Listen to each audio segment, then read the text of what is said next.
Donc, merci à toutes et à tous. J'essaye déjà d'obtenir le premier tour de magie à réussir, c'est d'avoir le pointeur sur cet écran. Voilà. Comme ça, vous pouvez voir quelque chose.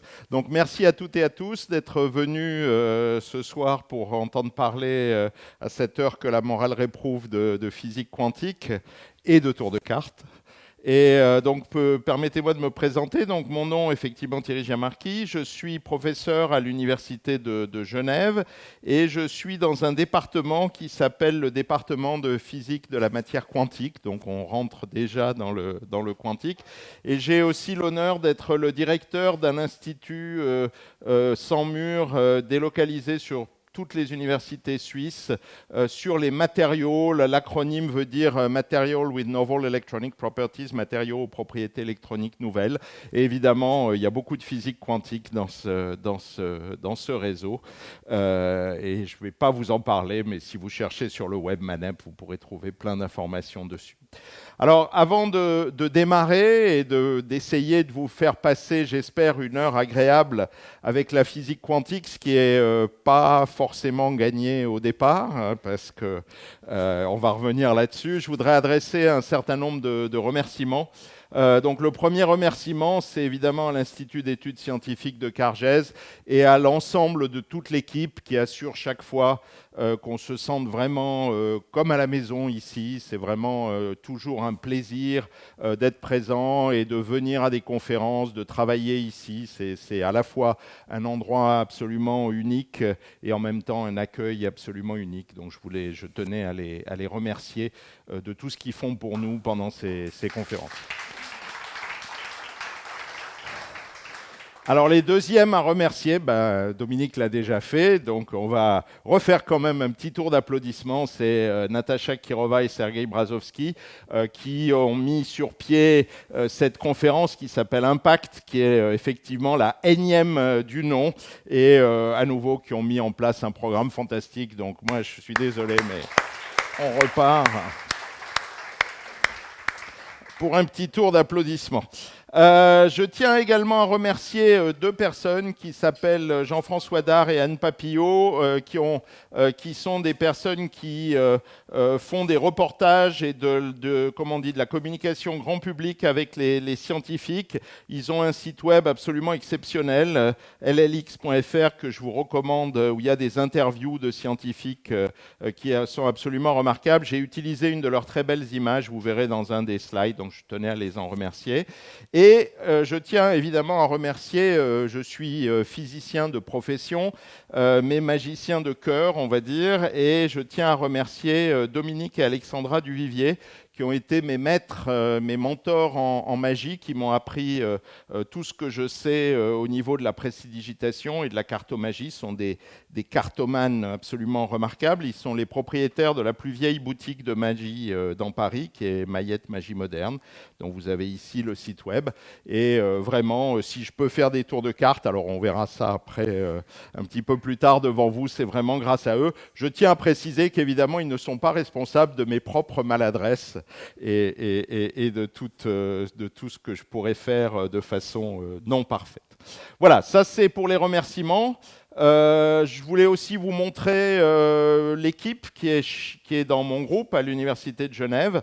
Je vais évidemment pas vraiment vous parler ce soir de choses qui ont à voir avec ma propre recherche, avec la recherche de mon groupe, mais tous ces gens-là trouvent une certaine passion dans la science, dans le fait de chercher sur la mécanique quantique, et donc je ne peux pas résister au plaisir de vous montrer ce groupe fantastique.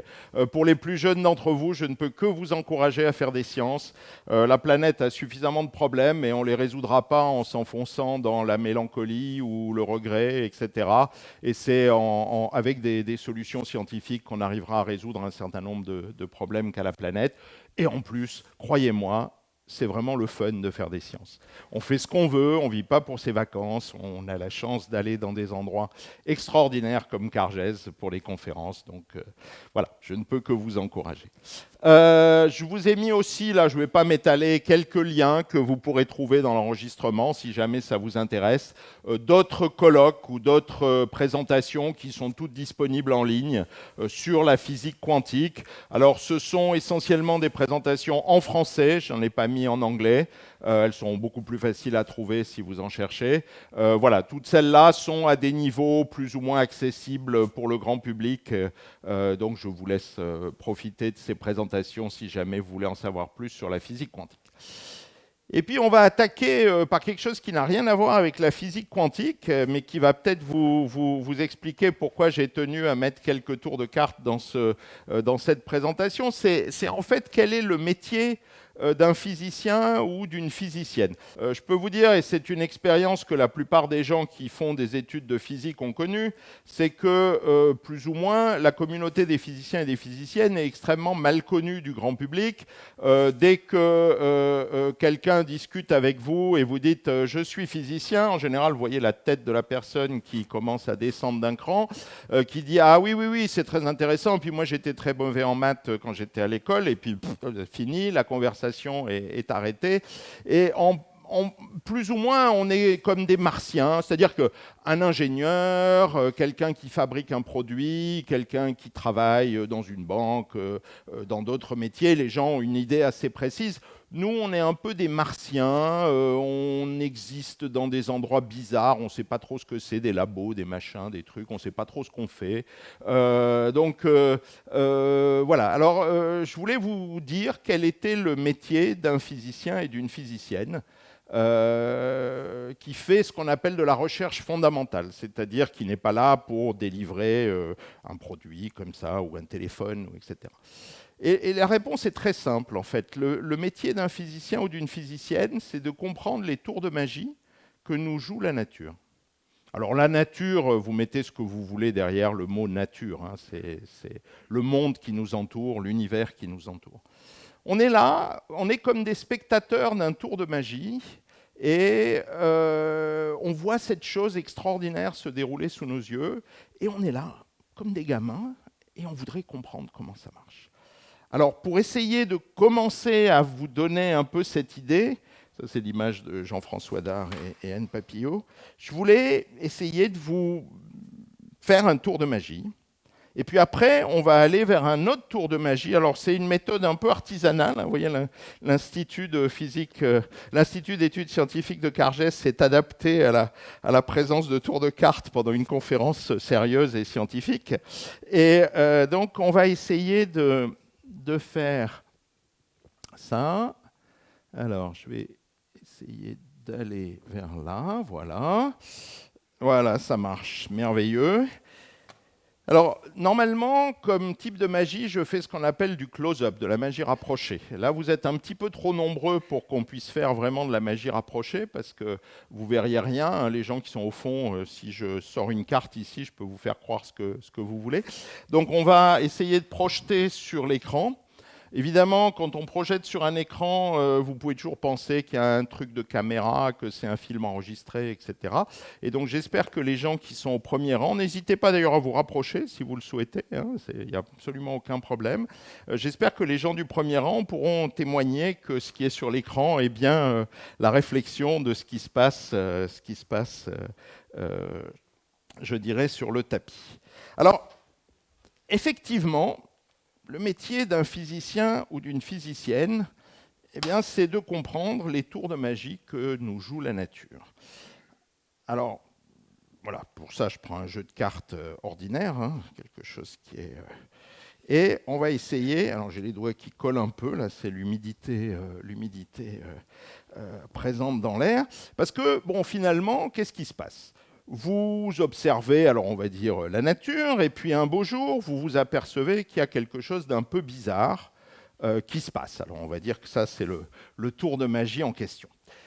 Évidemment, ça vous intrigue, vous essayez de reproduire, vous essayez de comprendre ce qui s'est passé. Alors on verra plus tard comment On peut faire ça en pratique, parce que qu'est-ce que ça veut dire comprendre les tours de magie que nous joue la nature?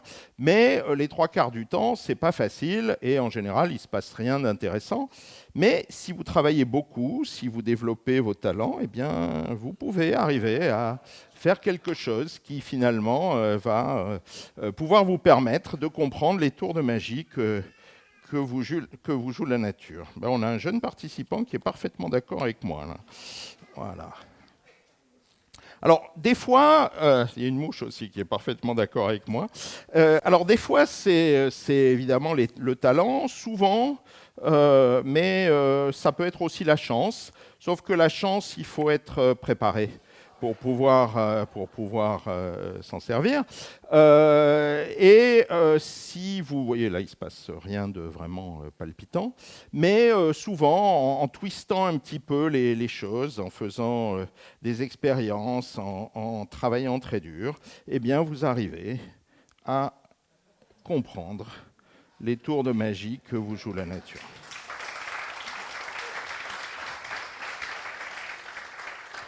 Et ça, c'est le métier d'un physicien ou d'une physicienne. Et ça s'exprime par des techniques différentes, par des façons de faire différentes, mais c'est l'essence du métier. On n'est pas là pour délivrer un produit, on n'est pas là pour faire un travail, j'allais dire, utile dans la société. On est un peu comme des artistes. Hein. On n'est pas plus utile qu'un violoniste ou qu'un musicien ou qu'une musicienne. On reviendra après sur le fait qu'on a la chance de pouvoir être utile. Pourquoi ? Parce que si on arrive à comprendre les tours de magie que nous joue la nature, évidemment, ce qui se passe, c'est qu'une fois qu'on les a compris, en général, on est capable de les reproduire et de les faire marcher beaucoup plus vite et beaucoup mieux. Et du coup, ça permet de progresser. Alors, on va revenir à la présentation, on reviendra après pour les tours de cartes, mais on va revenir d'abord à la présentation elle-même. Alors pour ça, il faut que j'arrive à faire fonctionner l'ordinateur. Oui, je crois que c'est bon. Donc là, on devrait revenir, voilà, au PowerPoint. Je vais essayer. Voilà. Et donc, je vais essayer de vous parler d'un tour de magie extraordinaire que nous a joué la nature depuis qu'elle est là, mais qu'on a commencé à comprendre il y a à peu près un siècle. Et ce tour de magie extraordinaire, ça s'appelle la physique quantique. Parce que, à peu près, à la louche, la physique quantique a à peu près une centaine d'années, si on compte pas. Alors, je ne vais pas vous l'expliquer en détail, ça ne serait pas le but de la... à propos, si vous avez une question, n'hésitez absolument pas, posez-la immédiatement. N'attendez pas la fin du colloque. Vous levez la main, vous hurlez si jamais je ne réponds pas parce que je suis tourné vers l'écran, etc. Mais allez-y, lâchez-vous. Et surtout, il n'y a pas de questions idiotes. Si vous avez une question idiote, donnez du coude à votre voisin ou votre voisine et vous allez vous rendre compte qu'ils ont exactement la même question. Et donc, allez-y, lâchez-vous. C'est souvent les questions que vous pensez les plus simples qui sont les plus difficiles. Donc, n'hésitez pas à m'interrompre. On a le temps. On n'est pas pressé, on va faire une petite promenade dans la mécanique quantique et ça n'a pas d'importance d'arriver au bout, parce qu'il n'y a pas de bout. Donc j'arrêterai cette conférence quand vous en avez marre ou quand je suis fatigué. J'ai prévu 5-6 heures, hein, je vous préviens, donc on est bon. Hein. Voilà. Donc, qu'est-ce que c'est la physique quantique? Alors, pour l'illustrer, évidemment, j'ai pas pu résister à prendre des cartes plutôt que des particules ou des choses bizarres. Et donc, en physique classique, vous êtes habitué à ce que la matière ou les objets soient ce que vous pensez. Un objet est là, ou alors il est là, tout va bien, vous pouvez les toucher, ça se passe très très bien. Et puis, au début du siècle dernier, il y a à peu près un peu plus de 100 ans maintenant, il y avait à peu près un peu plus d'une centaine d'années, 101 ans, ce monsieur, dont le nom est un tour de magie à lui tout seul, puisque c'est quelqu'un qui est Louis de Broglie, mais ça s'écrit de Broglie, et qui a eu le prix Nobel pour ces travaux-là, a compris qu'en fait, on ne devait pas voir la matière comme de la matière, mais on devait voir la matière un peu comme quelque chose qui serait des ondes, comme on peut imaginer à la surface d'un étang. Donc l'idée, et je vais essayer de rester très simple, c'est que si je regarde la hauteur de l'eau là, sur cet étang, je pourrais dire, Ben, si j'ai un blip comme ça, là, si j'ai un endroit où il y a un truc qui est en relief, eh ben, à cet endroit-là, j'aurai de la matière, j'aurai une particule. Voilà. Donc ça, c'est relativement simple, hein. Vous vous dites, oui, ok, d'accord, bon, c'est une autre façon de voir le même objet, la même chose. Au lieu de dire, j'ai un objet ici, vous dites, ah oui, ça correspond à une espèce d'onde qui aurait une bosse à cet endroit-là. Bon, ok. Alors où ça devient beaucoup plus bizarre, c'est, donc là, j'ai une carte, si vous voulez. Où ça devient beaucoup plus bizarre, c'est que si votre fonction, là, si votre onde, elle a deux bosses. Parce que qu'est-ce que vous allez dire? Vous n'allez pas pouvoir dire j'ai une carte ici ou j'ai une carte là. C'est ce que vous auriez envie de dire naïvement. Vous auriez envie de dire j'ai une carte ici, j'ai une carte là. Et en fait, ce que vous dit la mécanique quantique, c'est que non, non, non, pas du tout. En fait, s'il y a deux bosses, ça veut dire que la carte peut être ici ou la carte peut être là, mais vous ne le saurez pas tant que vous n'aurez pas regardé, tant que vous n'aurez pas mesuré. Et quand vous avez mesuré, eh ben, la carte, elle est complètement ici ou là. Alors vous allez me dire, je connais bien le problème. Le matin, j'ai deux tiroirs et j'ai mes chaussettes dans l'un ou l'autre des tiroirs. Et je ne sais jamais dans quel tiroir sont mes chaussettes.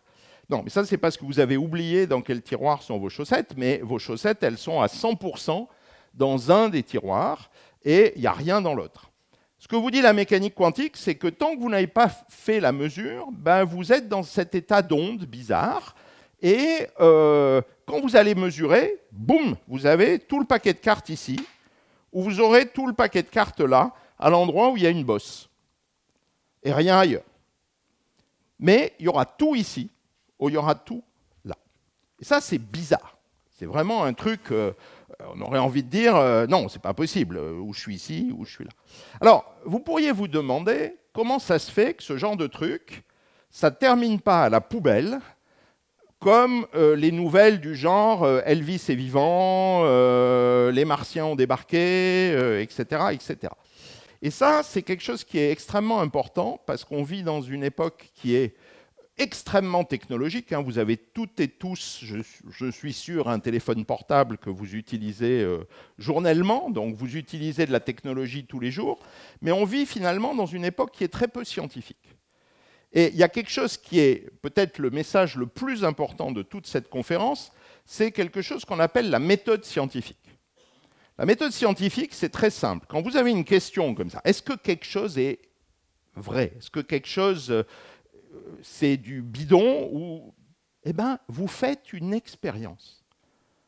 Et si l'expérience confirme ou ne confirme pas ce que vous avez fait, ou ce que vous avez supposé, eh bien, votre théorie, ça s'appelle une théorie, vous la prenez et vous la mettez à la poubelle. Ça serait fantastique hein, si on traitait les politiciens comme ça. C'est pour ça que souvent, on va dire, l'enseignement des sciences n'est pas toujours très populaire chez les gens qui n'aiment pas que les gens réfléchissent par eux-mêmes. Voilà. Je me tais.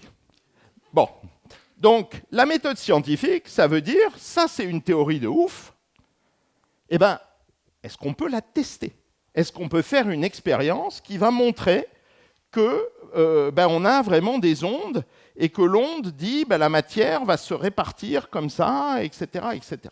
Alors, il y a plein de tests de la mécanique quantique. Moi, je vais essayer de vous montrer une expérience très simple qui a été faite finalement il n'y a pas si longtemps, mais qui existait déjà comme ce qu'on appelle une expérience de pensée. C'est-à-dire des expériences de pensée, des expériences que vous espérez faire, mais c'est trop difficile, alors vous réfléchissez. C'est l'expérience dite de la double fente. Alors l'expérience de la double fente, elle est très simple. Imaginez que vous ayez un canon ici qui va envoyer des particules, des balles, si vous voulez. Et vous avez un premier écran qui est percé de deux trous. Eh bien, si vous avez des vraies balles, de la matière au sens habituel du terme, c'est évident que si votre canon il tire dans toutes les directions ici, les seules particules qui vont pouvoir passer, ça va être les particules qui vont passer par les trous. Et donc, sur votre deuxième écran, ici, vous allez voir les balles s'accumuler autour de ce point. Et vous allez voir les balles s'accumuler autour de ce point-là. Donc, si la matière se comporte comme on a l'habitude quand on fait notre expérience dans le monde classique, hein, dans le monde qui nous entoure normalement, on dirait, si j'ai un machin comme ça, je vais voir deux gros tas ici, un ici et un là. Alors, qu'est-ce qui va se passer si j'ai des ondes? Si je dis la matière, c'est des ondes. Ben, tout ça, ça va être des ondes. Et vous savez que ça, c'est une image d'onde à la surface d'un liquide. Vous voyez que quand vous avez une ouverture comme ça, eh ben, ce qui va se passer, c'est que l'onde va sortir de l'ouverture en faisant des demi-cercles. Là, comme ça, vous avez tous vu ça en faisant des choses dans l'eau ou dans un liquide. Et donc, si vous avez deux trucs comme ça, ben, ce qui va se passer, c'est que les ondes vont se mélanger. Jeter 2 cailloux dans l'eau, vous allez voir, c'est exactement ce qui va se passer. Et il va pouvoir y avoir les crêtes d'une des ondes qui vont s'ajouter aux crêtes de l'autre, ou au contraire, les crêtes d'une des ondes vont s'ajouter au creux de l'autre, et du coup, ça va rester au milieu, etc. Et donc, si je fais ce genre de choses, ce que je vais avoir, c'est que je vais avoir ici des ondes qui vont avancer. Chaque fente ici va refaire des ondes, et ces ondes vont se mélanger, exactement comme sur le dessin ici, et ça va faire une espèce d'ondulation périodique, où il va y avoir un creux, une bosse, un creux, une bosse, un creux, une bosse. Donc sur l'écran ici, au lieu de trouver un gros tas ici et un gros tas ici, ce que vous devriez trouver, c'est une espèce d'ondulation de matière. Donc, c'est une expérience très claire.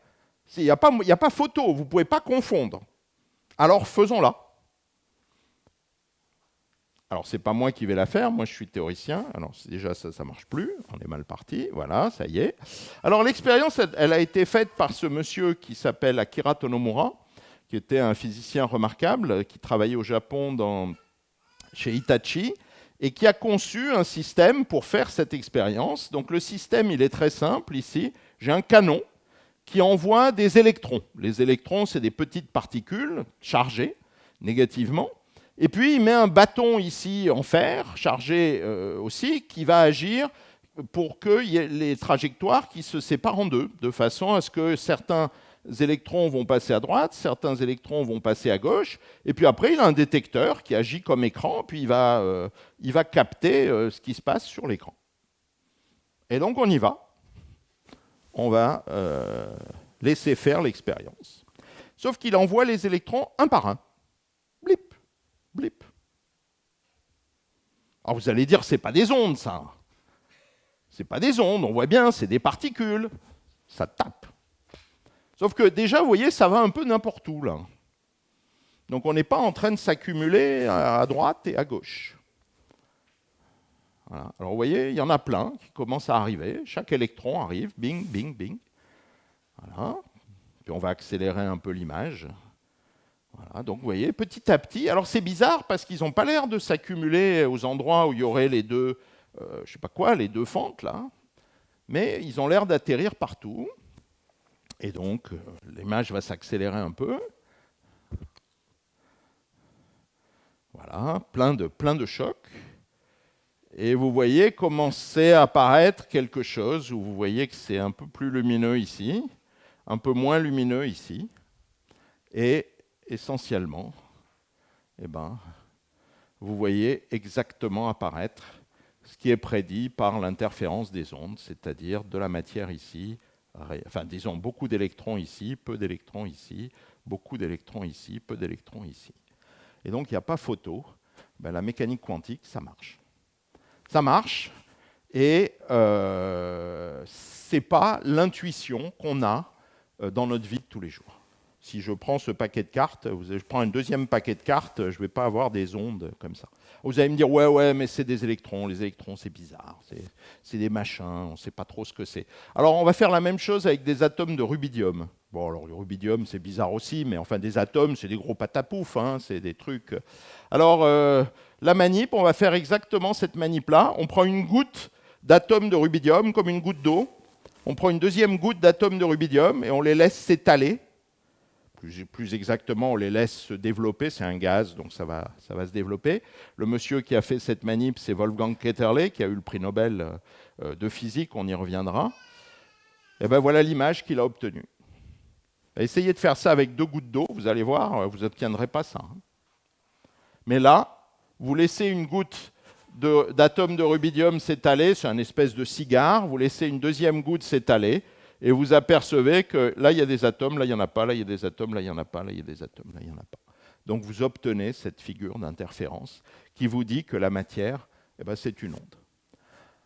Alors vous allez me dire, oui d'accord, ok, c'est très bien la mécanique quantique, mais à part le tour de carte que j'ai vu qui m'a bien plu, le reste, je m'en fous complètement. Et vous n'auriez pas tort, parce qu'il y a des légendes urbaines sur la physique quantique. Les légendes urbaines, c'est que ça existe seulement dans les laboratoires. C'est un truc pour physiciens ou physiciennes qui ne savent pas quoi faire de ces longues nuits d'hiver. C'est seulement pour des machins de petite taille. Alors c'est vrai, je vais dans le sens de la légende, là, parce que je vous ai parlé d'électrons, je vous ai parlé d'atomes, etc. C'est seulement à très très basse température, très très froid. Donc ça ne nous concerne pas ici, il fait chaud. Et c'est vraiment pas pour la vie de tous les jours. Eh ben, je vais essayer dans le reste de la conférence de vous montrer que ça, c'est complètement faux, en fait. Et que vous touchez de la mécanique quantique tous les jours, sans vous en rendre compte.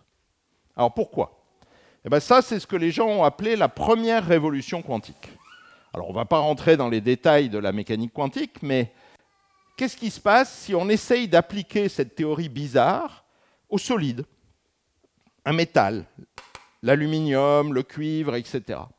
Alors, les solides, on ne va pas rentrer dans les détails, mais les solides, c'est des arrangements périodiques d'atomes, c'est-à-dire que vous avez un empilement bien régulier d'atomes. Et à ce moment-là, ce que vous pouvez vérifier, c'est qu'à cause de cet arrangement périodique, il se passe un truc bizarre, qui est que toutes les ondes de matière, donc les électrons qui peuvent bouger dans les solides, toutes les ondes de matière ne sont pas autorisées. Il n'y en a que quelques-unes qui sont autorisées, suivant leur énergie, si vous voulez. Et donc, vous avez des niveaux d'énergie, vous avez des énergies bien précises qui permettent de mettre un électron dans un solide. Et si vous n'occupez pas ce niveau d'énergie, ben c'est foutu, vous ne pouvez pas mettre l'électron. Donc c'est un peu comme une boîte à sucre, où vous devriez ranger les sucres bien proprement. Et puis ce qui va se passer, c'est que votre boîte, elle peut être soit à demi-pleine, et là, si vous la secouez, ça va bouger. Et au contraire, elle peut être complètement pleine, et si vous la secouez, ça ne bouge pas du tout. Ben, si ça ne bouge pas du tout, ça veut dire que vos électrons, ils ne bougent pas du tout. Vous avez un isolant. Si vous la secouez et que ça bouge, ben, ça veut dire que vous avez un métal. Et donc, la mécanique quantique, elle a permis de comprendre pourquoi certains matériaux étaient isolants, métalliques, ce qu'on appelle semi-conducteurs. Et ce qu'elle nous a donné aussi, c'est la température à laquelle toutes ces propriétés arrivent. Et vous allez être surpris, mais ces propriétés, elles arrivent en dessous d'une température qui est de l'ordre de 10 000 Kelvin. Alors 10 000 Kelvin, c'est 10 000 Celsius, hein, vous embêtez pas. Le Kelvin, c'est ce qu'on appelle l'échelle des zéros absolus. Donc 0 Kelvin, c'est moins 273, ou comme disent les Suisses, moins 273 degrés Celsius. Donc vous décalez par 273. 10 000, ça va, on n'a pas trop de problèmes. Et donc, vous voyez que ce que je suis en train de vous dire, c'est que dans cette pièce, le bout de métal que je suis en train de toucher ici, il est violemment quantique. Il n'est pas du tout classique. Il est quantique.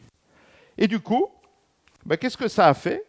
Ça nous a expliqué la plupart des propriétés des solides, et du coup, ça nous a donné la maîtrise des matériaux. Alors, je ne vais pas insister sur l'importance des matériaux pour l'humanité. Il y a des époques entières de l'humanité qui sont baptisés du nom d'un matériau. Vous avez l'âge du fer, vous avez l'âge du cuivre. Donc, comprendre les propriétés des matériaux, c'est la maîtrise de tout. Alors, je vais vous montrer ça. Les plus jeunes d'entre vous ne connaîtront pas ce que c'est, ça. Par contre, les plus anciens doivent savoir ce que c'est. C'est un tube à vide. Alors, le tube à vide... Là, ça y est, je sens mon âge. Le tube à vide, c'est un machin où vous avez un truc où vous chauffez ici, ça émet des électrons.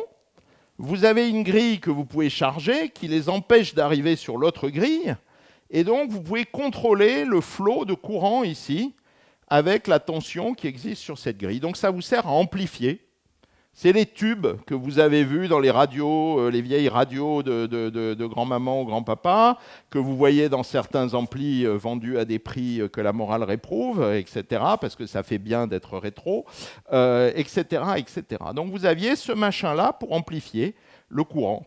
Et en 1948, par exemple, ou 47, j'ai oublié, 47, en 1947, il y a eu le premier ordinateur, l'ENIAC, qui a été fait avec des tubes à vide. Et je vais vous lire je vais traduire en français, ce qu'un journaliste tout à fait sérieux, hein, c'est un journal pas du tout farfelu, avait écrit sur l'ENIAC. Il dit, quand un calculateur comme l'ENIAC est équipé de 18 000 tubes à vide et pèse 30 tonnes, les ordinateurs dans le futur auront peut-être seulement 1000 tubes à vide et ne pèseront peut-être qu'une tonne et demie. Voilà. On sent le journaliste scientifique qui s'est lâché, là.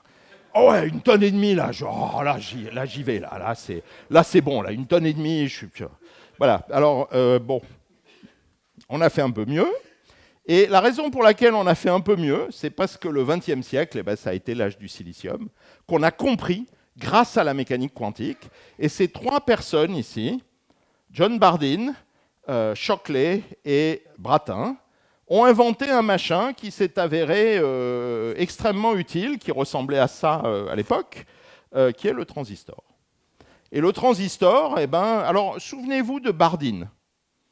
Bon, les deux autres, on va les oublier, mais Bardeen, gardez ce nom en tête. On va le revoir.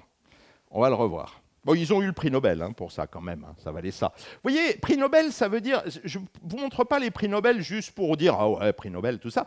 Prix Nobel, ça récompense souvent de la physique fondamentale, des choses qui ne sont pas nécessairement des produits qui arrivent dans la vie de tous les jours. Donc c'était vraiment une découverte importante, mais évidemment, ça a changé complètement nos vies.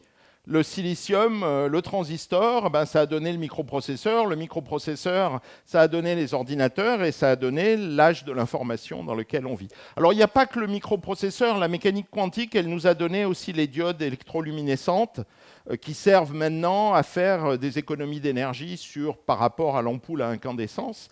Et vous voyez à nouveau l'importance de la recherche fondamentale. On n'obtient pas la diode électroluminescente en améliorant la lampe à incandescence. C'est quelque chose qui est complètement différent. Vous faites des recherches fondamentales qui ne conduiront pas nécessairement à un produit, et 20 ans après, vous avez un produit qui révolutionne complètement la société. Quand ces gens-là ont inventé le transistor, bon, ils savaient qu'ils faisaient quelque chose de très très bien, mais je pense qu'ils ne prévoyaient pas le chamboulement que ça allait causer dans nos vies, et il a fallu 20 ans, 30 ans, avant que ces découvertes qui sont du domaine du fondamental arrivent dans notre vie de tous les jours. La caméra CCD qui est dans votre téléphone portable, qui sert à faire l'inverse, c'est-à-dire qui sert à transformer la lumière en électricité et qui vous permet de prendre des photos. C'est pareil, c'est un concentré de mécanique quantique. C'est parce qu'on a la maîtrise des matériaux qui nous a donné la mécanique quantique qu'on a été capable de créer des objets comme ça. Et qu'on est passé du film habituel, il y en a qui se souviennent sans doute des vieux appareils photo avec les films qu'il fallait développer, eh bien, à être capable de transformer de la lumière en électricité dans un sens ou dans l'autre, avec des rendements qui sont excellents ou des précisions qui sont excellentes. Donc votre téléphone portable, eh ben, c'est un concentré de mécanique quantique. Et tout ce que vous utilisez dans votre téléphone portable, c'est pratiquement le résultat de ce papier de De Broglie et des papiers qui ont suivi, Schrödinger, Heisenberg, etc., qui ont fondé la mécanique quantique. Sur certains téléphones dont je ne dirai pas la marque, il y a marqué conçu en Californie, parce qu'ils ne veulent pas dire fabriqué en Chine, évidemment. Conçu en Californie, ils devraient surtout dire et inventé dans les laboratoires de recherche fondamentale 20 ans avant ou 50 ans avant. À nouveau, c'est un concentré de mécanique quantique. Donc ça a été la première révolution quantique. Alors je vais vous montrer des trucs, des tours encore plus bizarres que nous joue la mécanique quantique. Parce que jusque-là, bon, il y a des ondes de matière, ouais, ok, d'accord, bon, ok, très bien. Mais alors on va faire un truc vraiment bizarre. On va jouer. On va jouer avec un truc que les gens ont déterminé. Alors je ne vais évidemment pas du tout vous expliquer comment ils sont arrivés à cette conclusion, mais ils ont découvert que notre univers était divisé en deux catégories. Il y a des particules qu'on appelle les bosons, pas les bosons, hein, les bosons, et ces particules aiment bien être ensemble. Plus précisément, elles aiment bien être dans le même état quantique, dans la même onde, si vous voulez. Donc s'il y en a une dans une onde, la deuxième aime bien être dans la même onde, et la troisième aime bien être dans la même onde, etc., etc. Donc ces particules s'aiment. Ça a été découvert par deux physiciens, quelqu'un qui s'appelle Bose, qui était un physicien indien, et quelqu'un que vous devez connaître, au moins de nom, qui s'appelle Einstein. Et on appelle ça la condensation de Bose-Einstein. Et je vous fais remarquer la date, 1924, c'est exactement il y a 100 ans. D'ailleurs, il y a toute une série de conférences cette année pour célébrer le papier de Bose et d'Einstein. Et puis, vous avez les particules opposées, qui sont ce qu'on appelle des fermions. Alors, ce nom a été donné par un grand physicien qui s'appelle Pauli, qui n'a pas osé les appeler les polions, parce qu'il avait quand même un relent de modestie, et il les a appelés du nom de Enrico Fermi, qui était aussi un très très grand physicien de mécanique quantique. Et alors, eux, c'est l'inverse. Eux, ils se détestent. Ils ne peuvent pas être dans la même onde. Si vous avez un fermion dans l'univers qui est dans un état quantique, il n'y a aucun autre fermion dans l'univers qui peut être dans le même état quantique. Et pourtant, ils ne se voient pas. Ils ne se parlent pas, ils n'interagissent pas entre eux. Même chose pour les bosons. Alors ça commence à être bizarre. Parce que nous, on a l'habitude que s'il se passe quelque chose, c'est parce qu'il y a des interactions. Si je veux faire bouger le verre, là, c'est parce que je lui tape dessus. Donc il y a une interaction. S'il y a une action, s'il y a quelque chose, c'est parce que je fais des particules qui se voient. Et là, ce que vous dit la mécanique quantique, c'est que vous avez des particules qui ne se voient pas, qui n'interagissent pas, qui ne se parlent pas, et on va voir un exemple dans une seconde, mais qui savent très bien qu'ils ne doivent pas être dans la même onde, qui ne doivent pas être dans le même état quantique pour les fermions, et qui doivent être dans le même état quantique pour les bosons. Alors ça, c'est bizarre. C'est ce qu'on appelle un postulat de la mécanique quantique. C'est-à-dire, je te le donne, et si tu n'es pas content, change d'univers. Alors à nouveau, comment est-ce qu'on peut vérifier si c'est correct ou pas? On fait une expérience. Alors, les expériences, on peut en faire plein. Il y a des gens qui ont montré que si en fait toute la matière ne s'effondre pas sur elle-même à cause de la gravité, c'est parce qu'il y a ça. Parce que sinon, on serait déjà mort. On serait tous bloup, à cause de la force de gravitation, on serait tous réduits à une petite boule. Et c'est les fermions qui nous sauvent. On va oublier cette horrible équation. J'avais dit qu'il n'y aurait pas d'équation. Par contre, on va jouer à un jeu.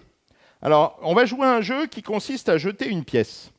Sauf que je vais le faire de façon un peu plus sophistiquée. Je vais avoir un canon ici qui envoie des photons. Alors pourquoi je prends des photons? Les photons, c'est des grains de lumière, et deux grains de lumière ne se voient absolument pas. Et donc je vais représenter le photon par une carte, parce que c'est plus joli, et je vais mettre une lame semi-réfléchissante. Et donc mon photon, quand il va arriver sur la carte, il a 50% de chance de passer, et il a 50% de chance d'être réfléchi. Et puis je vais mettre un détecteur ici, et un détecteur ici. Donc 50% que ça passe, et 50% que ça monte. Prenez une pièce de monnaie, vous la jetez, c'est pile ou face, quoi. Okay. Alors, moi j'ai une question pour vous, je lance 2 photons. Qu'est-ce que j'ai comme solution?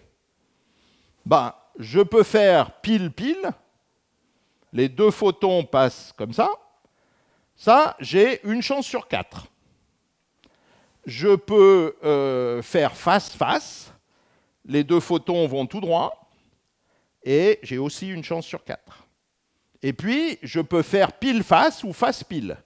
Et donc, si je fais ça, je vais avoir un photon sur chaque détecteur, et ça, j'ai une chance sur 2. 50%. Et vous êtes tous d'accord que si j'ai fait 2 jets indépendants, comme ça, c'est ce qui doit se passer. Alors, je vous donne la version quantique avant de vous montrer l'expérience. La version quantique, elle est simple. Les photons, ils ne se voient pas, mais ils veulent être dans la même onde, dans le même état quantique. Donc, ils passent tous en haut ou tout droit. Et il n'y a jamais un photon ici et un photon ici. Jamais. Et ce n'est pas normal parce qu'ils ne se voient pas. Et pourtant, ils savent que l'autre, il a décidé de passer tout droit. Alors, vous pouvez penser que je vous raconte des carabistouilles, mais voilà, un papier tout à fait sérieux, publié dans un journal tout à fait sérieux, qui est Physical Review Letters, qui est un des journaux les plus prestigieux de notre domaine. Et l'expérience porte le nom maintenant des personnes qui l'ont faite, Hongou et Mandel. Et voilà la manip. Donc la manip, c'est exactement ce que je vous ai dit. Vous avez un canon qui fait des photons, alors il faut les faire uniques et tout, enfin ça c'est plus difficile. Puis après, vous avez la lame semi-réfléchissante ici, et puis vous vous arrangez pour qu'il y ait des photons qui arrivent ici, qui peuvent soit continuer tout droit, soit être réfléchis. Pareil de l'autre côté, des photons qui peuvent soit continuer tout droit, soit être réfléchis. Puis vous mettez 2 détecteurs, vous mettez un compteur, et vous comptez, alors ici, il compte les coïncidences, c'est-à-dire quand est-ce qu'il y a un photon sur un détecteur et sur l'autre. Ça veut dire qu'ils ne sont pas passés les deux du même côté. Alors si vous les envoyez l'un bien après l'autre, ben vous en avez plein qui cliquent un coup d'un côté, un coup de l'autre. Donc le photon, il arrive tout seul, il se dit « Bon allez, je continue tout droit, bon allez, je tourne à gauche ». Le deuxième, il arrive 1 heure après, il dit bah, « Je continue tout droit, je tourne à gauche ». Et puis, si vous les envoyez ensemble, voilà, c'est pas 0-0 la manip, mais c'est pas loin. Alors c'est des erreurs d'expérience. Et donc voilà. Et ça, c'est bizarre. Ça, c'est vraiment très très bizarre. Parce que ça, il n'y a pas d'équivalent, vraiment, dans notre monde classique, de particules qui ne se voient pas, mais qui sont capables de savoir ce que fait le voisin. Et vous allez voir qu'on va plonger, hein, c'est un peu la scène de la cuisine dans les Tontons Flingueurs, on va plonger dans le bizarre. Et on va avancer de plus en plus bizarre avec la mécanique quantique. Et vous allez voir que ça va donner des conséquences assez dramatiques. Alors les premières conséquences, elles sont arrivées très tôt, c'est des nouveaux états de la matière. Et c'est quelque chose qui a été découvert dans un fluide qu'on appelle l'hélium 4. Les atomes d'hélium 4 sont des bosons. Et c'est des choses qui arrivent à basse température. Donc là, je perpétue le mythe que la mécanique quantique est importante à basse température, à moins 271 degrés Celsius, à 2,17 degrés Kelvin. Ça a été découvert en 1938 par plusieurs physiciens, Kapitsa, Allen et Misner. Et on va voir, je vais vous montrer un petit film là-dessus. Et ça a été reproduit dans un milieu complètement différent, avec des fameux atomes de rubidium que je vous ai montrés. Donc ça, c'est en 1995, par plusieurs groupes dans le monde qui ont réussi à piéger un nuage d'atomes de rubidium dans des faisceaux laser et à le refroidir. Alors là, on ne parle plus de température qui se compte en degrés Kelvin. Pour information, le vide intersidéral, il est à peu près à cette température-là, hein. Vous me donnez un facteur 2, il n'y a pas de problème. La température du vide intersidéral, là, loin, loin, loin de notre planète, c'est à peu près ça. Les températures que ces gens-là ont obtenues avec leurs faisceaux d'atomes piégés, c'est dans les températures de l'ordre de 50 nanokelvin, c'est-à-dire milliardièmes de Kelvin. Donc ils sont à quelques milliardièmes de degrés au-dessus du zéro absolu, donc à des températures bien, bien, bien plus froides que ça, et que le vide intersidéral. Alors, ce que ces gens-là ont constaté, et ce que les gens de l'hélium avaient constaté, ce que vous voyez ici, c'est une image dont la couleur vous donne l'amplitude, si vous voulez. La couleur vous donne la chance que vous avez de trouver un atome avec une vitesse suivant cette direction ou une vitesse suivant cette direction. Donc là, c'est à peu près proche de 0. Donc il y a quelques atomes avec des vitesses très faibles et puis moins d'atomes avec des vitesses plus élevées. Et puis vous voyez, quand vous passez une certaine température, eh bien, il y a un pic qui pousse ici, absolument dramatique, et tous les atomes se mettent à être à vitesse 0, pratiquement. Ils aiment tous être dans le même état. Et cet état, c'est un état de vitesse 0. C'est ce qu'on appelle la condensation de Bose, donc, qui a été observée. Alors, je vais vous la montrer dans l'hélium. Donc, c'est ces 3 personnes, Eric Cornell, Wolfgang Ketterle et Karl Weimann, qui ont eu le prix Nobel pour leurs travaux là-dessus. Alors, je vous montre un petit film sur l'hélium. Parce que là, vous allez voir, c'est spectaculaire ce qui va se passer. Si j'arrive à trouver le curseur, parce que ça, c'est aussi spectaculaire. J'avais un curseur dans les temps anciens. Voilà, on va y arriver. Alors, ce que vous voyez ici, c'est le fond d'un petit récipient qui est bouché à l'émery, si vous voulez. Donc l'émery, enfin disons le bouchon, c'est un truc poreux, mais avec des tout petits pores, qui fait que le liquide, l'hélium liquide, ne peut pas passer dans les petits pores. Hein, imaginez que vous mettez du miel, vous savez que ça coule difficilement. Ben là, les pores sont suffisamment petits, entre guillemets, pour que le frottement du fluide dans les pores l'empêche de couler. Et vous allez voir ce qui va se passer quand il va passer la température à laquelle tous les bosons aiment être dans le même état. Donc vous voyez, ici on vous montre le truc. Alors on vous montre le truc, ça a l'air de bouillir, mais en fait ils le refroidissent. Et puis voilà, ça y est, c'est fait. Ben, regardez ce qui se passe ici. Ça fuit comme c'est pas permis. Ça fuit complètement. Ici, vous voyez, vous avez un espèce de vase en verre, et vous avez du liquide dedans. Et vous voyez qu'il y a une goutte au fond, là. Alors, la question, c'est pourquoi est-ce qu'il y a la goutte au fond? Là, cette fois-ci, c'est... Ah, zut, pardon. Là, cette fois-ci, c'est vraiment du verre. Donc, il n'y a pas de trou, il n'y a pas de petit trou. Donc, il n'est pas question que ça passe par le fond. Mais ce qui se passe, c'est que votre liquide, il n'est pas fou. Il sait très bien qu'il préférait être par terre. Donc, il remonte le long des parois et il coule. Donc, ce qui va se passer, c'est que vous voyez le liquide ici qui va remonter le long de la paroi et puis couler comme ça et goûter. Alors, vous voyez jamais votre jus d'orange faire ça. Parce qu'il y a des frottements le long de la paroi et du coup, il ne peut pas faire ça. Sauf que ce fluide-là, quand tous les bosons sont dans le même état, il devient ce qu'on appelle suprafluide, c'est-à-dire qu'il est capable de couler sans aucune viscosité, sans aucun frottement. Aucun. Pardon ? Dans n'importe quel sens. Et s'il y a un trou, il sort. Si vous pressez, si vous appuyez, il va couler comme un fluide. Simplement, tous les fluides ont une certaine viscosité. Alors, l'extrême, prenez du miel liquide, ça ne va pas marcher. L'eau, c'est un peu mieux, mais ce n'est pas fantastique. Et puis, ce fluide-là, il en a 0. Alors, juste pour la petite histoire, le CERN refroidit ses aimants. Hein, ils ont 25 km d'aimants. Ils refroidissent leurs aimants avec de l'hélium 4.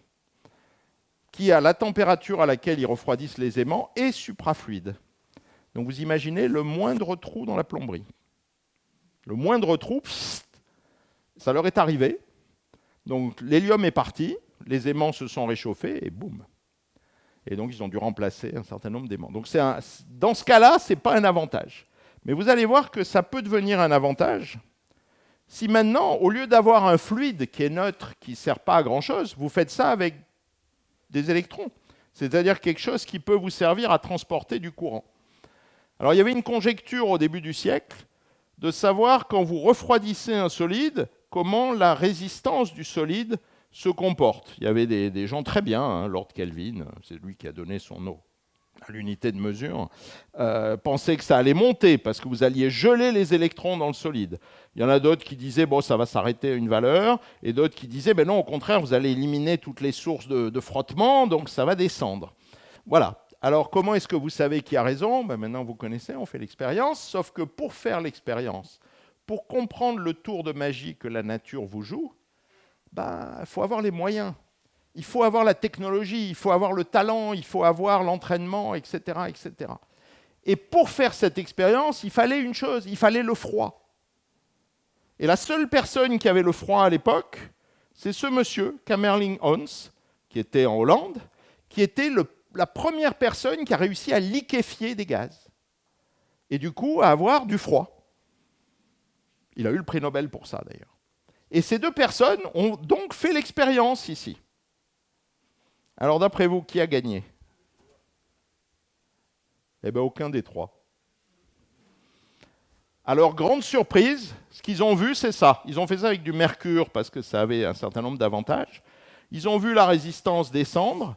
Donc, c'était plutôt, on va dire, Mathisen ou Dewar qui était parti.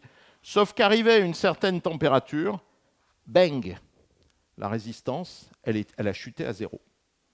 Elle a chuté à 0, 0, 0, 0. 0 de chez 0.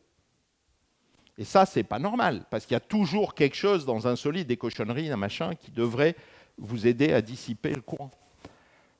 1911, c'est la découverte de ce qu'on a appelé la supraconductivité, c'est-à-dire le fait que vous puissiez transporter du courant sans aucune perte.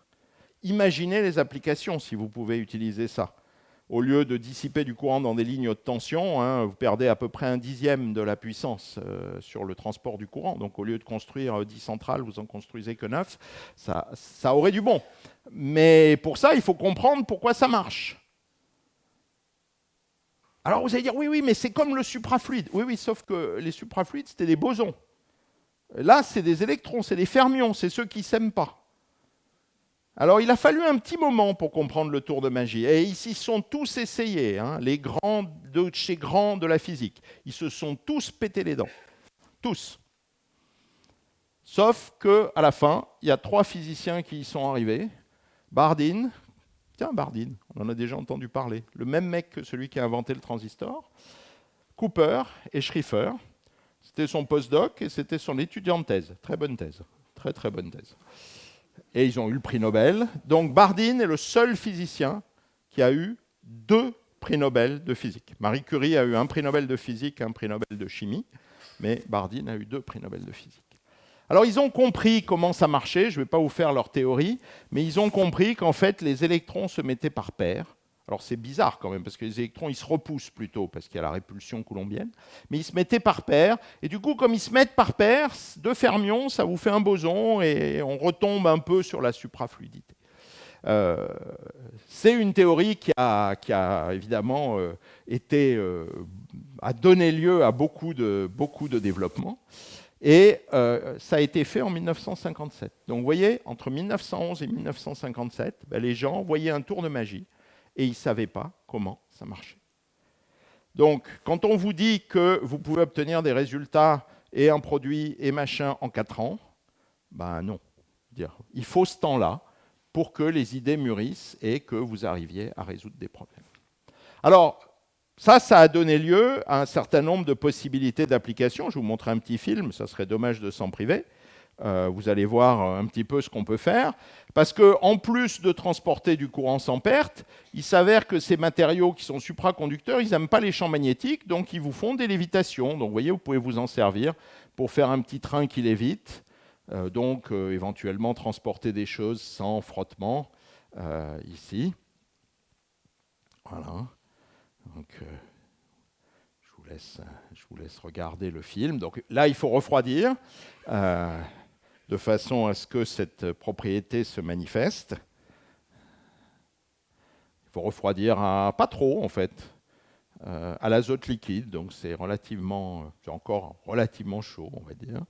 Voilà, vous voyez que vous avez ici une lévitation, même inversée. Alors, pourquoi c'est comme ça? Ça, c'est quelque chose qui a été compris par un physicien russe qui s'appelle Alexei Abrikosov, qui a eu le prix Nobel pour ça. Pourquoi il y a ces lévitations magnétiques? Mais c'est assez spectaculaire, si vous regardez. Voilà. C'est un beau tour de magie, ça. Oui?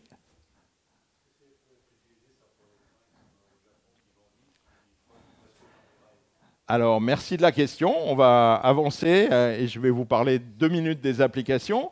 Donc, la première application, c'est de transporter du courant sans perte.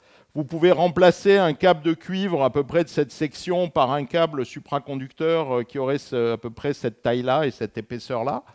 Donc vous voyez que ça peut avoir un certain avantage. Alors par contre, ça, il faut le refroidir pour que la propriété se manifeste. Mais il y a des endroits où ils ont déjà commencé à mettre des câbles supraconducteurs pour transporter du courant. Ça, je crois que c'est à Long Island, si ma mémoire est bonne. Les endroits où d'avoir un réseau trop dense, comme dans des villes, et la place est évidemment d'une grande importance, eh bien, c'est quelque chose qui est important. La lévitation, évidemment, les gens ont essayé de commencer à faire des prototypes. À ma connaissance, il n'y a pas de train en production qui utilise les supraconducteurs qui fonctionnent, mais par contre, il y a des prototypes de trains à lévitation qui ont été étudiés. Mais le CERN, vous utilisez les supraconducteurs pour faire des aimants parce que du coup, vous utilisez toute l'électricité pour faire le champ magnétique et non pas dissiper pour chauffer le truc. Alors, par contre, c'est ce que je vous disais, vous avez 25 km de tunnels qui sont refroidis à l'hélium avec les problèmes que vous cause l'hélium suprafluide pour refroidir. Et tout ça, ça vient des propriétés de la mécanique quantique. L'application la plus peut-être importante de ces supraconducteurs aujourd'hui, c'est si vous allez passer dans une clinique ou dans un hôpital, un examen d'imagerie par résonance magnétique, MRI, eh bien, il vous faut un gros aimant. Alors, comment est-ce que vous faites un gros aimant? Eh bien, ce que vous faites, c'est que vous prenez un fil supra, là, vous l'enroulez, et puis dans l'usine, vous envoyez du courant dedans. Et puis vous bouclez. Et comme le courant, il ne se dissipe pas, il tourne, il tourne, il tourne. Donc tant que vous maintenez l'aimant au froid, vous avez un aimant de frigo, c'est-à-dire un aimant permanent qui n'a pas besoin d'être alimenté, simplement avec des champs magnétiques énormes. Donc ça, c'est utilisé dans toutes les machines MRI, plutôt que de faire passer du courant pour créer le champ magnétique. C'est des aimants qui ont été faits, disons, qui ont été alimentés en courant à l'usine, et on utilise le fait que le courant, il peut rester là pendant 1000 ans, 10 000 ans, sans se dissiper.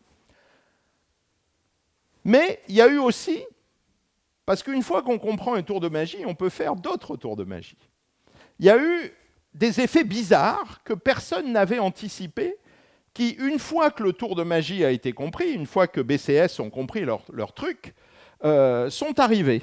Alors, on va oublier ces deux personnes-là, mais on va regarder ce monsieur ici, Brian Josephson, qui a trouvé un effet. Alors, je ne vais pas vous le décrire, il s'appelle l'effet Josephson, c'est vous dire. Donc, il a eu le prix Nobel pour ça. Il était aussi en thèse quand il a fait ça, donc très bonne thèse, qui est un effet auquel personne n'aurait pensé avant.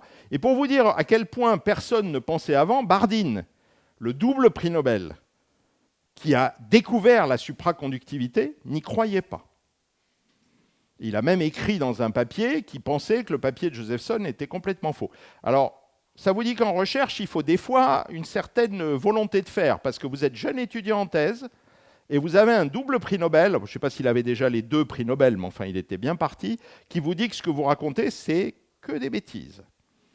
Et Josephson, il a tenu le choc, il a dit non, ce que je raconte est correct, et il avait raison, et il a eu son prix Nobel à lui, et l'effet Josephson. Alors qu'est-ce que c'est l'effet Josephson? C'est une certaine sensibilité de la supraconductivité au champ magnétique, et juste pour vous montrer, les gens ont fait des détecteurs basés là-dessus, et je veux juste vous montrer la sensibilité de ces détecteurs. Ça, c'est une échelle de champ magnétique. Bon, les champs magnétiques, ça se mesure en Tesla. Un Tesla, c'est un très gros champ magnétique. Donc, vous voyez, le champ magnétique terrestre, c'est assez faible. C'est 1 micro-Tesla. Donc, c'est 1 millième de Tesla, on va dire. Et puis, si vous êtes loin d'une ligne à haute tension, vous avez 1 millionième de Tesla. Une automobile qui passe à côté de vous à 50 mètres vous fait à peu près 1 milliardième de Tesla. Vous laissez tomber un tournevis à 5 mètres, ça vous fait encore moins, etc. Et puis, là, c'est ce que notre corps humain produit. Donc, si vous faites fonctionner vos poumons, votre cœur, vos muscles, votre cerveau, c'est pas lourd, mais vous voyez que la sensibilité de ces détecteurs de champ magnétique, c'est largement capable de mesurer le champ magnétique émis par votre cerveau. Et donc maintenant, il y a des études qui sont faites avec des casques où les gens utilisent ces détecteurs et regardent les champs magnétiques qui sont émis par le cerveau pour essayer de faire des diagnostics sans abîmer évidemment la paroi crânienne de la personne. Oui. Oui, allez-y, bien sûr, au contraire. Oui.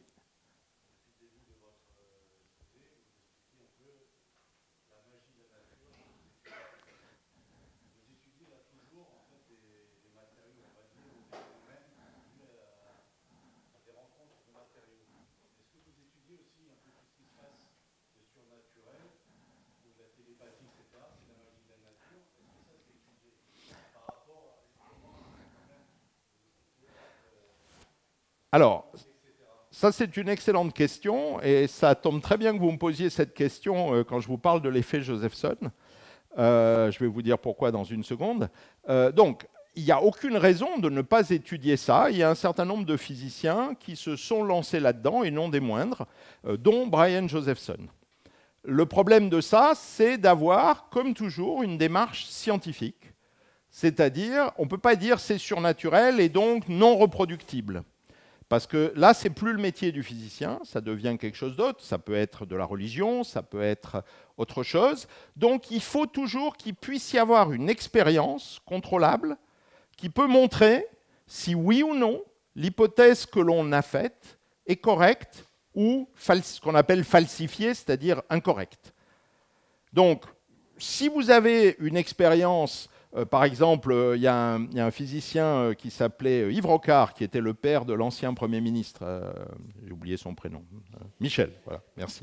Michel Rocard, qui était un physicien tout à fait sérieux, qui s'était lancé dans l'étude des baguettes de coudrier pour essayer de comprendre. Il pensait qu'il y avait peut-être des champs magnétiques et que les gens captaient ce genre de trucs.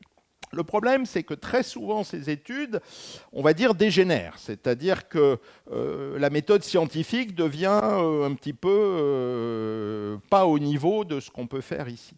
Mais il n'y a pas d'a priori. La physique, c'est le monde qui nous entoure. Donc, tout ce qui peut être étudié expérimentalement et modélisé théoriquement, ça fait partie du métier d'un physicien ou d'une physicienne.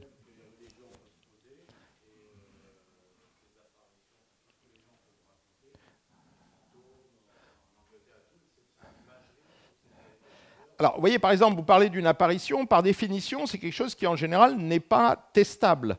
Parce qu'on ne peut pas faire une expérience pour reproduire le phénomène. Donc, ça devient quelque chose qui, je dirais, sort du domaine de ce qui peut être étudié scientifiquement par un physicien, par le monde de la physique. Alors tout à fait, ça les gens peuvent envoyer et regarder avec des détecteurs de champs magnétiques, de champs électriques, etc. Tout à fait. Ça c'est des choses qui peuvent être faites, mais très souvent vous apercevez qu'il va y avoir un découplage entre ce qui peut être fait au niveau, je dirais, de faire une expérience contrôlée et ce qui peut être fait ou qui est la question que les personnes cherchent à avoir avec, comme vous dites, des apparitions ou des fantômes, ou etc. Et c'est très important, à nouveau, que quand on fait de la physique, on soit dans un cadre scientifique strict, c'est-à-dire qu'à nouveau, parce que tout ce que je vous raconte, ça pourrait être du farfelu complet. Et la seule raison qui fait que ça n'est pas du farfelu complet, c'est qu'il y a plusieurs laboratoires dans le monde. Un résultat, on connaît des cas où vous avez des gens qui ont trouvé des phénomènes magnifiques, qui l'ont même publié de façon convaincante, et puis 4 ou 5 autres laboratoires ont essayé de reproduire les résultats, et n'y sont pas arrivés. Et bien dans ces cas-là, ça veut dire que le résultat, entre guillemets, n'existe pas, c'est-à-dire qu'il n'est pas prouvé. Donc soit la personne a fait une erreur en toute bonne foi, la personne a fait une erreur dans son expérience, soit la personne était malhonnête, mais ce n'est pas souvent le cas, c'est souvent des erreurs, parce que ce sont des expériences très très difficiles. Donc un résultat en physique n'existe que s'il est confirmé par plusieurs groupes indépendants et dans des procédures qui sont, je dirais, reproductibles de façon très claire, c'est-à-dire qu'on sait que la même expérience va donner le même résultat. Donc il y a des choses qui sont à notre portée, et il y a des choses pour lesquelles il faut savoir s'arrêter et dire ça n'est pas pour nous, et ça rentre dans un autre domaine qui peut être la religion, qui peut être des choses pour lesquelles la physique doit s'arrêter à la porte. Alors, moi je travaille évidemment dans le domaine de la physique quantique, des matériaux, etc. Il y a d'autres personnes qui travaillent évidemment dans d'autres domaines de la physique, que ce soit l'astronomie, les hautes énergies, la cosmologie, etc. Donc chacun a ses propres expériences. Donc voilà, je voulais vous montrer ça parce que ça, c'est un effet remarquable. D'ailleurs, l'effet Josephson, il est même maintenant dans notre système d'unités. Il sert à définir certaines de nos unités. Voilà un exemple d'application, ce qu'on appelle la magnétocardiographie. Vous avez ici un détecteur utilisant les squids, et vous voyez ici un graphe où vous voyez des battements de cœur. Et ce que vous voyez sur ce graphe, c'est les battements de cœur de la mère et les battements de cœur du fœtus. C'est totalement non invasif, c'est simplement la détection du champ magnétique qui est créé par la pulsation du cœur. Alors, inutile de vous dire que ce n'est pas des champs magnétiques qui sont très très gros, c'est 1/10 millionième de la force du champ magnétique terrestre. Voilà. Mon temps est plus qu'écoulé, donc je vais vous parler brièvement, on ne fera pas la troisième révolution quantique, je vais vous parler brièvement de ce qu'on appelle la deuxième révolution quantique, parce que, en fait, cette chose que je vous ai racontée avec les bosons et les fermions, c'est un phénomène qui se produit de façon générique en mécanique quantique et que les gens ont appelé l'intrication. Alors, laissez-moi vous expliquer à nouveau avec des cartes, et puis après, j'essaierai de vous faire un vrai tour quand même, parce que sinon, vous allez dire que vous êtes venu pour un seul tour de cartes, et je me sens coupable. J'en avais prévu 3, mais le troisième, il est pour la troisième révolution quantique, alors celle-là, je ne vous la ferai pas. Donc, l'intrication, qu'est-ce que c'est ? Imaginez que vous ayez quelque chose qui prépare 2 particules, et ces particules sont dans un état tel que, on va dire, elles s'aiment bien. Et donc, vous en envoyez une à un bout de l'univers, vous envoyez l'autre à l'autre bout de l'univers, et puis vous savez que ces particules, elles peuvent être dans n'importe quel état. C'est le propre de la mécanique quantique. Je vous disais, vous ne savez pas si la matière est là, ou si elle est là, ou si elle est là, tant que vous ne mesurez pas. Alors, qu'est-ce qui va se passer si vous mesurez la première ? Si vous mesurez la première, par exemple, c'est une dame de cœur, et instantanément, vous savez que la deuxième, c'est une dame de cœur. Et ça, c'est bizarre quand même. Parce que ça veut dire que si vous aviez mesuré la deuxième, ça aurait pu être le valet de pique. Et à ce moment-là, la première aurait été le valet de pique. Et à nouveau, on n'aime pas qu'il y ait des choses qui se transmettent comme ça, sans qu'il y ait un contact, un coup de téléphone, un machin, un truc. Alors, vous allez dire, je connais, on revient aux chaussettes.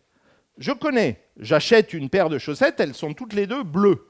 J'en envoie une à un bout de l'univers, j'en envoie une autre à l'autre bout de l'univers. Si je regarde la première et qu'elle est bleue, je sais tout de suite que la deuxième est bleue. Eh bien, si vous pensez ça, si vous pensez que la mécanique quantique et l'intrication, c'est ça, eh bien, vous êtes aussi malin que ce monsieur-là. Parce que c'est exactement ce qu'il a dit. Parce que lui, ça le dérangeait profondément quand même, ce machin. Alors, il croyait aux équations. Il disait, les équations, c'est bien gentil, ça marche. Si j'écris les équations, c'est ce que je trouve, mais ça ne peut pas être vrai quand même. Si je regarde un objet, pouf, je ne peux pas fixer l'objet à l'autre bout de l'univers tout de suite. Donc, en fait, il a écrit un papier extrêmement célèbre en 1935, Einstein, Podolsky et Rosen, disant, en fait, il faut compléter la mécanique quantique par quelque chose d'autre, et ce quelque chose d'autre, c'est ce que les gens ont appelé des variables cachées. C'est-à-dire, mes chaussettes, elles ont la même couleur. Je ne sais pas ce que c'est parce que je ne peux pas le mesurer, mais je sais que c'est la même couleur. Donc il y a une variable cachée qui est la couleur de la chaussette. Et comme ça, si je mesure l'une des chaussettes, je connais la couleur de l'autre chaussette. Et pendant de 1935 assez longtemps, disons les années 50-60, c'est resté un débat purement philosophique. On revient à la question que vous me posiez. C'est resté un peu un débat religieux entre Einstein et un des grands de la mécanique quantique qui était Bohr, de savoir s'il y avait vraiment besoin de faire des machins comme ça, ou si finalement on pouvait se contenter des équations. Enfin, ça donne le même résultat, mais moi j'aime mieux ça, et l'autre disait j'aime mieux ça. Jusqu'au moment où quelqu'un qui s'appelle John Bell a dit non, c'est pas la même chose. Si je prends les équations de la mécanique quantique et que je fais cette expérience, eh bien, je vais trouver certains résultats que je ne vais pas trouver si je suppose qu'il y a la couleur de la chaussette dans le truc. Et du coup, ça devenait quelque chose de testable expérimentalement. Qui avait raison ? Est-ce que c'était qu'il y avait des variables cachées, ou est-ce que c'était qu'il y avait quelque chose de mystérieux, disons, dans les équations de la mécanique quantique qui fait que quand vous déterminez cette carte, celle-là est instantanément déterminée. Et il y a eu plusieurs expériences, mais celle qui a enfoncé le clou, c'est une expérience de quelqu'un qui s'appelle Alain Aspect. Et voilà le papier original, en 1981. Donc vous voyez, ce n'est pas si vieux que ça, c'est quelque chose de récent. Et ce papier a montré absolument clairement, de façon expérimentale, que, pour une fois, Einstein avait tort. Les variables cachées ne marchent pas. Vous avez vraiment transmission de quelque chose, quand vous mesurez la première carte, la deuxième carte, l'état de la deuxième carte est fixé par les règles de la mécanique quantique, d'une façon différente que si elles avaient été verrouillées dès le départ avec des variables cachées. Alors vous voyez, ça c'est bizarre. Mais c'est bizarre, mais c'est utile. Parce que maintenant, ça veut dire que je peux transmettre, entre guillemets, alors pas de l'information, je ne vais pas rentrer dans ces détails, mais je peux transmettre des choses d'un bout à l'autre. Donc par exemple, je peux faire des messages cryptés. Et du coup, il y a des gens qui se sont dit, mais on va utiliser l'intrication comme une ressource, comme quelque chose qu'on peut utiliser et qu'on peut exploiter. Et voilà. Et du coup, il y a des gens qui se sont lancés là-dedans, notamment Anton Zeilinger en Autriche, et mon collègue Nicolas Gisin à l'Université de Genève, et qui ont montré qu'ils pouvaient faire des téléportations quantiques. Et ces téléportations quantiques permettaient, par exemple, de transférer des messages, alors pas exactement des messages, mais des codes de crypto, qui ne pouvaient pas être capturés par un observateur, puisqu'il n'y avait rien à mesurer. Tant que le laboratoire qui reçoit la carte ne l'a pas mesurée, ils ne savent pas dans quel état elle est. Donc vous ne pouvez pas espionner sur la ligne. Donc vous pouvez faire une cryptographie. Vous savez, vous utilisez de la cryptographie dans tous vos ordinateurs, vos téléphones portables. C'est de la cryptographie qu'on va appeler classique, qui peut être craquée. Ben celle-là, elle ne peut pas être craquée. Si vous voulez la craquer, il faut changer d'univers. Parce que les lois de la mécanique quantique vous interdisent de la craquer. Alors, c'est un domaine qui est en train de se développer très fortement, ce qu'on appelle la communication quantique et la cryptographie quantique. Et juste pour vous dire à quel point ça se développe, un collègue, Jianwei Pan, qui était un ancien collaborateur de Anton Zeilinger, a réussi à faire un système de satellites, donc en Chine, qui permettent de transmettre, cryptées par mécanique quantique, des informations cryptées avec des distances qui sont de l'ordre de 1500 km. Pas du tout. Alors ça, c'est un excellent point, parce que là, ça serait vraiment scandaleux, si j'ose dire. Einstein aurait doublement tort. Donc, c'est pour ça que je vous disais, je vous escroque un peu. Donc, en fait, il n'y a aucune information qui est transmise d'un endroit à l'autre, parce que pour savoir que vous avez mesuré la même carte, il faut faire une transmission classique, on va dire relativiste, qui permet de synchroniser les deux résultats. Et donc, vous ne pouvez pas savoir avant que vous ayez fait le truc. Donc, il n'y a pas de transmission d'information. Donc ça ne viole pas le principe de relativité d'Einstein, mais n'empêche que c'est quand même sacrément dérangeant mentalement. Voilà. Donc c'est quelque chose qui est gênant, mais pour le moment, tout ce que je peux vous dire, c'est que les équations de la mécanique quantique fonctionnent, et personne n'a trouvé mieux. L'idée des variables cachées d'Einstein, c'était une excellente idée, mais ça foire. Alors, les gens ont trouvé d'autres formulations de la mécanique quantique qui donnent le même résultat, mais ce n'est pas mieux. C'est ni mieux ni moins bien, parce qu'il n'y a pas une expérience qui permet de distinguer la théorie canonique des autres théories. Oui ?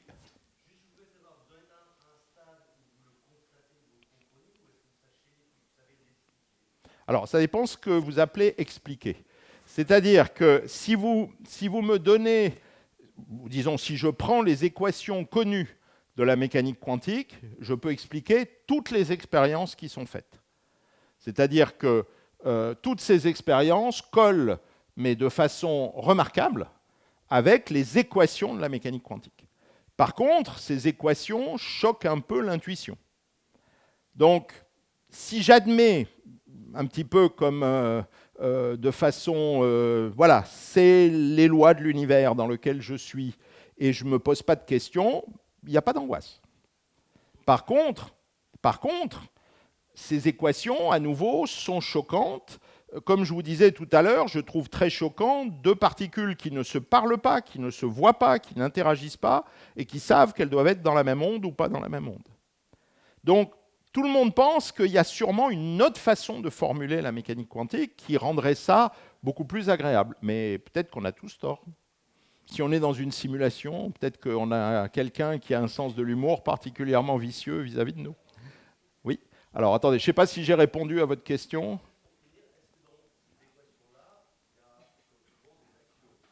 Oui, on appelle ça des postulats en mécanique quantique, mais vous avez tout à fait raison, oui.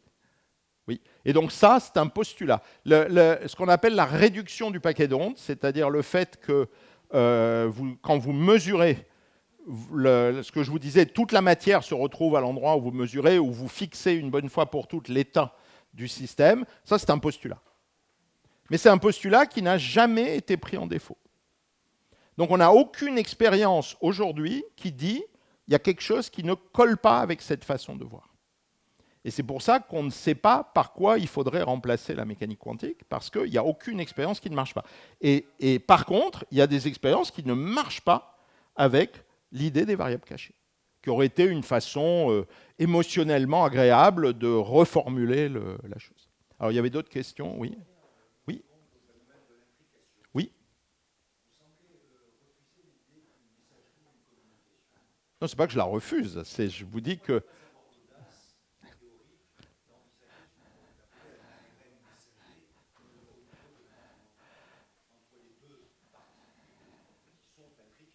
alors ça, c'est une très bonne question. Il faudrait des gens peut-être qui sont plus professionnels dans ce domaine que moi, qui ont vraiment travaillé au jour le jour, parce qu'il y a effectivement un certain nombre de ce qu'on appelait les loopholes, de trous, de vis cachés, que les gens ont essayé de refermer. Par exemple, la question de se demander si les détecteurs ne pouvaient pas être prévenus à l'avance de, par exemple, l'état dans lequel la carte ou les particules allaient être.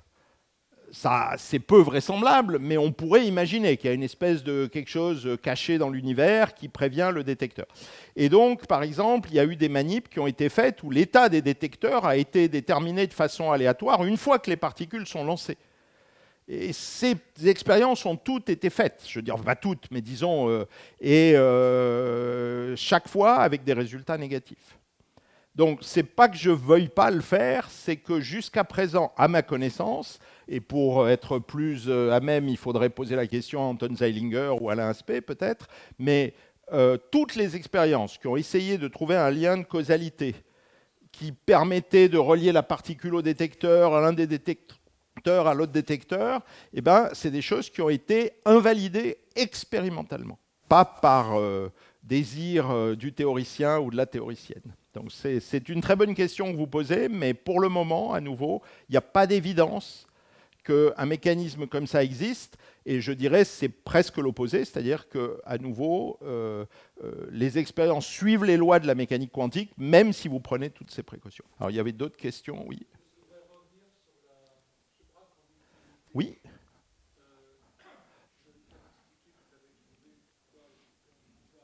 Oui.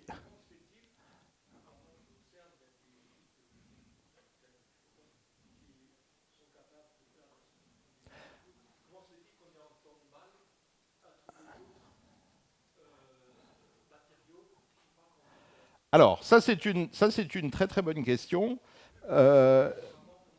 Alors, ça c'est une très très bonne question. Dans les aimants du CERN, ils utilisent ce qu'on appelle des supraconducteurs conventionnels, et pour ça, ils sont obligés de les refroidir très très froid. Alors, je ne vais pas rentrer dans ces détails-là parce que ça nous emmènerait trop loin. Je ne vais pas vous parler de la troisième révolution quantique. Donc juste pour dire quand même, Alain Aspect, John Clauser et Anton Zeilinger ont reçu le prix Nobel pour leurs travaux justement sur l'intrication et sur le fait qu'ils ont lancé tout ce qu'on appelle l'information quantique. Mais juste pour répondre à votre question, je vais vous montrer un petit graphe qui était la question de la troisième révolution quantique, c'est-à-dire le fait que tout ce que je vous ai raconté jusqu'à présent, on s'est pas vraiment inquiété des interactions entre les particules, sauf pour dire qu'elles n'étaient pas là. Or, par exemple, vous parliez de nouveaux supraconducteurs. En 1986, deux personnes, Bednorz et Muller, ont trouvé des nouveaux matériaux supraconducteurs qui n'obéissent pas à la théorie BCS, où je dirais, personne n'a encore trouvé leur solution, mais si vous faites un sondage dans la conférence, je vous garantis que 99,9, pour prendre la dénomination suisse, des gens vont vous dire que ça n'obéit pas à la théorie BCS. Et ces supraconducteurs sont, on appelle ça des supraconducteurs à haute température critique. Voilà la température de la plupart des matériaux supraconducteurs au cours des ans. Donc vous voyez, le premier, le mercure, et puis voilà. Et en quelques années, voilà où on est arrivé. Donc vous voyez, ça monte quand même. Hein. Mais pour ça, on pense qu'il faut comprendre les interactions entre les particules. Alors maintenant, on a un problème où on a ces particules bizarres, qui sont des ondes, qui aiment ou n'aiment pas être ensemble. Il y en a 10 puissance 23 dans un petit bout de solide, c'est-à-dire plus que d'étoiles dans tout l'univers. Et en plus, elles interagissent. Et bien ça, c'est un problème ouvert de la physique en ce moment. Et l'une des grandes questions de la conférence dans laquelle je suis, c'est d'essayer d'avancer dans ce problème-là. Donc rendez-vous dans 20 ans pour les applications. Ces supraconducteurs, on les a depuis 86 et on ne sait toujours pas comment ils marchent. Donc on n'est pas loin de battre le record de BCS avec l'ancienne théorie. Donc oui, il y a de la recherche sur des nouveaux matériaux. Oui, il y a des effets bizarres liés aux interactions et à la mécanique quantique. Et on est toujours dedans et on ne sait pas. Donc il y a un moment, quelqu'un va craquer ce problème. Mais pour le moment, ce tour de magie-là, lui, il résiste. Il est toujours là. Alors il y avait d'autres questions, oui.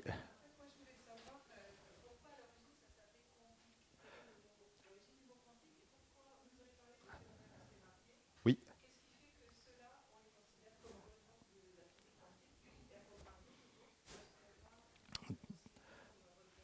Tout à fait. Alors, quantique, le nom vient du fait que si vous faites de la physique dite classique, c'est-à-dire la physique qui a été en gros basée sur les équations de Newton, la mécanique, etc., vous avez la plupart des variables, la vitesse par exemple, d'une particule, qui peuvent varier de façon continue. Vous pouvez prendre n'importe quelle valeur. On s'est rendu compte que, en fait, si on résout ces équations d'onde dont je vous parlais, eh bien, comme toute onde, vous savez, si vous pensez à une corde de violon ou une corde de piano, en fonction de la longueur de la corde, vous ne pouvez pas avoir n'importe quoi dedans. Vous avez un nombre d'oscillations qui est fixé. Et en fait, quand on regarde proprement, on s'aperçoit que c'est la même chose avec ces ondes de matière. C'est-à-dire que certaines quantités sont quantifiées, c'est-à-dire sont maintenant des multiples d'un entier, etc., etc. Alors, après, cette variation peut être tellement faible qu'on ne la voit pas. C'est ce qui se passe pour la plupart des objets qu'on voit à notre échelle. Mais le nom est resté, et donc mécanique quantique vient de cette quantification des choses. Alors, qu'est-ce qui est mécanique quantique et qu'est-ce qui ne l'est pas? Strictement parlant, tout est mécanique quantique, parce que l'univers qui nous entoure obéit aux équations dites de Schrödinger ou de Dirac, qui sont les équations de base de la mécanique quantique. Simplement, à notre échelle, à l'échelle à laquelle on est, aux températures auxquelles on est, les effets qui sont les effets propres de la mécanique quantique peuvent être effacés par la température ou par le fait qu'il y a un trop grand nombre d'atomes qui doivent jouer ensemble. Et comment se fait la frontière entre les deux? C'est un problème extrêmement compliqué et un des physiciens qui s'appelle Serge Haroche a eu le prix Nobel de physique pour avoir essayé d'éclaircir cette question. C'est-à-dire où est-ce que le monde quantique s'arrête et le monde classique commence. Et ce n'est pas une question simple. Je vous ai dit pour les métaux, par exemple, le monde quantique, il est là. Hein. Quand je tiens ce métal, je ne pourrais absolument pas l'expliquer par de la physique classique. Si maintenant je regarde ce verre, il n'est pas un coup ici, un coup là-bas, un coup là-bas, un coup ici, un coup là-bas. Donc, vous ne voyez pas un verre tout flou en train de bouger. Donc là, il y a eu certainement une bonne raison pour laquelle vous ne voyez pas les effets quantiques. Pourquoi? Ça fait partie de questions, ce qu'on appelle la décohérence. C'est un problème qui est encore fortement étudié. Les gens se sont amusés, par exemple, à faire de l'intrication de virus. Virus, c'est un gros machin, hein, c'est un truc qui a plein d'atomes, etc. Et d'imaginer que vous pouvez arriver à faire l'intrication de deux objets qui sont des objets avec plein d'atomes, les gens auraient dit, il y a 50 ans, ils auraient dit, mais vous êtes fous, si déjà on arrive à intriquer 2 photons, c'est beaucoup. Voilà. Donc c'est une très bonne question que vous posez, je ne peux pas y répondre complètement parce que c'est un problème ouvert. Mais si vous voulez, tout notre univers obéit aux équations de la mécanique quantique et personne n'a été capable de prendre ces équations en défaut, contrairement aux équations de la mécanique classique. Les équations de Newton ont été prises en défaut dans 2 directions. Par Einstein, qui a inventé la relativité, et par la physique quantique qui vous a dit non, non, vous ne pouvez pas décrire les choses classiquement. Est-ce qu'il y avait d'autres questions? Oui.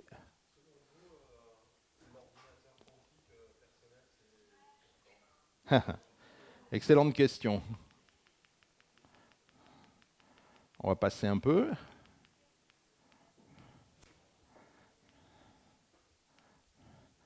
L'ordinateur quantique. Alors l'ordinateur quantique, c'est une belle histoire.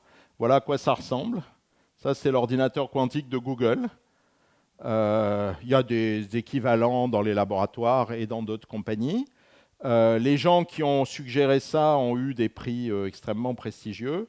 C'est une histoire extrêmement compliquée. C'est-à-dire, le problème n'est pas de créer un ordinateur avec un petit nombre de ce qu'on appelle de qubits, d'éléments de calcul, si vous voulez, parce que ça, c'est relativement facile.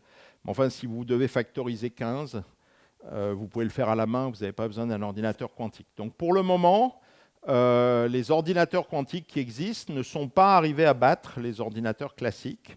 Les gens utilisent un mot que personnellement je n'aime absolument pas, qui est la suprématie quantique. Je n'aime pas le mot suprématie dans tous les usages du terme.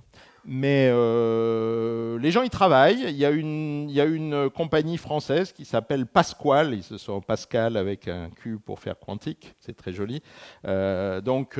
Qui essaye de poursuivre une voie. Donc, c'est quelque chose d'intéressant. On saura ça dans une vingtaine d'années.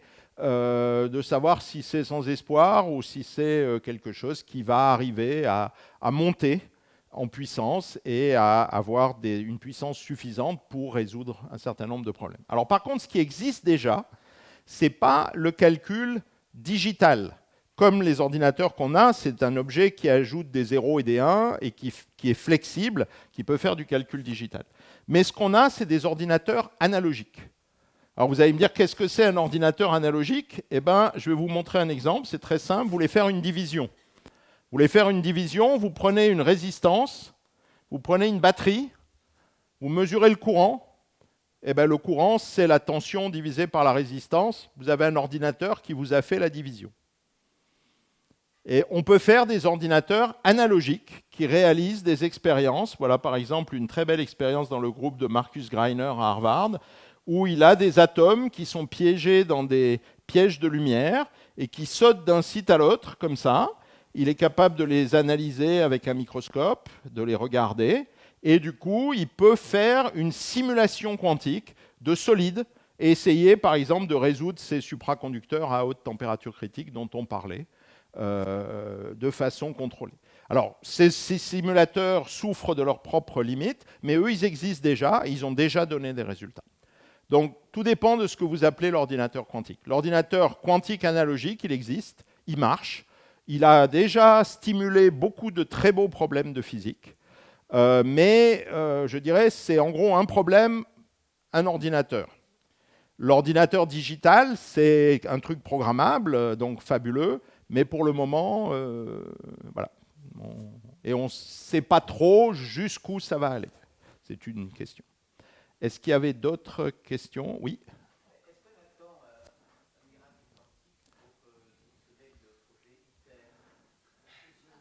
Alors, un miracle quantique, d'abord, les miracles et la physique, en général, ça ne fait pas bon ménage, parce que, par définition, ça doit être reproductible et testable dans une expérience. Donc, les miracles, c'est souvent un coup. Donc, on n'attend pas nécessairement un miracle, mais par contre, je ne sais pas si j'ai le slide ici. Non, on ne va pas rester jusqu'à minuit, vous en faites pas. Je vais essayer juste de vous montrer. Oui, on va faire un deuxième tour de carte avant de se quitter. Voilà, ce slide-là, si je peux. Et voilà. Donc, c'est pas un miracle, mais avec les supra-OTC, les gens ont été capables de faire des nouveaux anneaux magnétiques avec des champs magnétiques records. Et ça vous met en bonne place pour la fusion. Donc, il n'y aura peut-être pas de miracle, mais il y aura certainement un effet constructif du développement des technologies quantiques qui ne peut qu'aider pour aller vers des technologies comme la fusion. Mais la fusion, à nouveau, il ne faut pas s'attendre à avoir la fusion demain de façon opérationnelle et en production.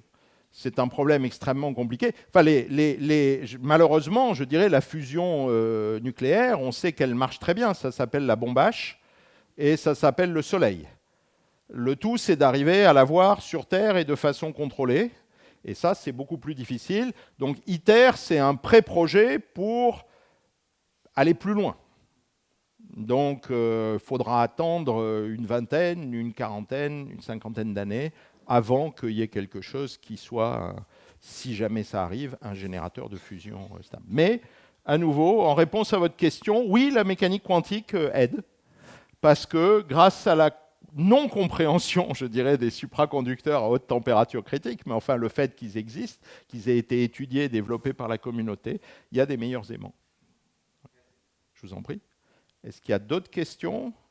Peut-être pour se quitter, je ne peux pas vous faire une téléportation, une vraie, parce que ça demanderait de la mécanique quantique et des appareils que je n'ai pas, mais ce que je peux essayer, c'est de refaire, avec votre aide, une téléportation, peut-être un petit peu, on va dire, version prestidigitateur. Alors, je vais prendre des cartes et on va surtout basculer l'affichage. Où est l'affichage? Tac, tac, tac, voilà. Est-ce que vous voyez? Alors, je vais prendre un autre paquet de cartes. Alors, comme vous avez été très patient, je vais peut-être même faire 2 tours de cartes. Voilà. Comme ça, vous ne me direz pas que... Voilà, même si je ne vous ai pas parlé de la 3e révolution quantique, on va essayer. Alors, je vais vous faire... Il faut que je vais peut-être m'asseoir comme ça. Vous verrez mieux. Donc, n'hésitez pas à vérifier ici directement, hein, parce qu'on peut toujours me soupçonner de faire des choses pas nettes. Alors, je vais prendre des cartes. Vous allez vite voir que ces cartes sont un peu spéciales. Alors, elles sont un peu spéciales parce que j'ai des cartes identiques. Voilà, vous voyez, 4 rois. C'est pas très difficile, hein, vous avez juste besoin de 4 paquets de cartes et vous faites exactement ça. Et puis, j'ai des cartes noires, comme ça, on peut pas les confondre. Hein. Donc, je prends les cartes noires comme ça, et puis je vais avoir 1, 2, 3 et 4 rois. Oups, ça c'est, je fais disparaître les lunettes, c'est pas terrible. Voilà. Alors, ce qu'on va faire, c'est qu'on va placer 3 des rois en un triangle, et on va mettre un roi au milieu, et donc 1, 2, 3, 1, 2, 3, 1, 2, 3, 1, 2, 3. Et ce qu'on va essayer de faire, c'est une expérience de téléportation. Mais c'est très difficile, et j'ai besoin de votre aide.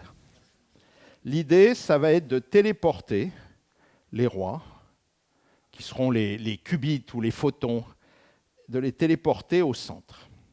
Alors pour ça, j'ai besoin que vous disiez, au bon moment, un mot magique. Et ce mot magique, c'est intrication.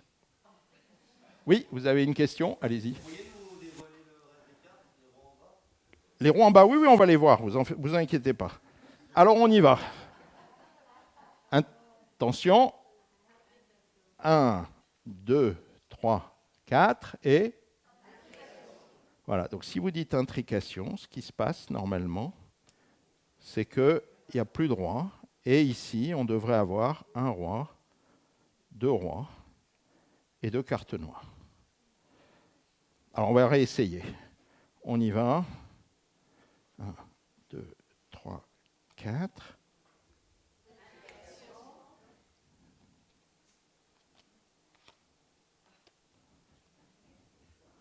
Plus de roi. Plus droit.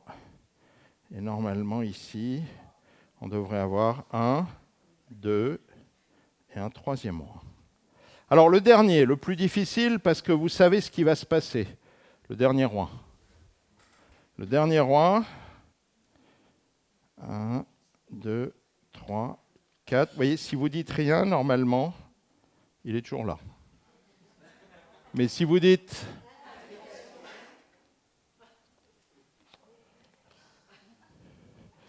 Et si la mécanique quantique fonctionne normalement, ici on devrait avoir 1, 2, 3 et 4 rois. Alors, il y a une chose qu'il ne faut jamais faire, c'est prendre une des pointes du triangle et la mettre au milieu. Parce que si vous prenez une des pointes du triangle et que vous la mettez au milieu, et que quelqu'un dans la salle dit « Vous savez ce qui se passe ?» Tous les rois reviennent à leur place. Et vous pouvez vérifier, il y a 4 rois.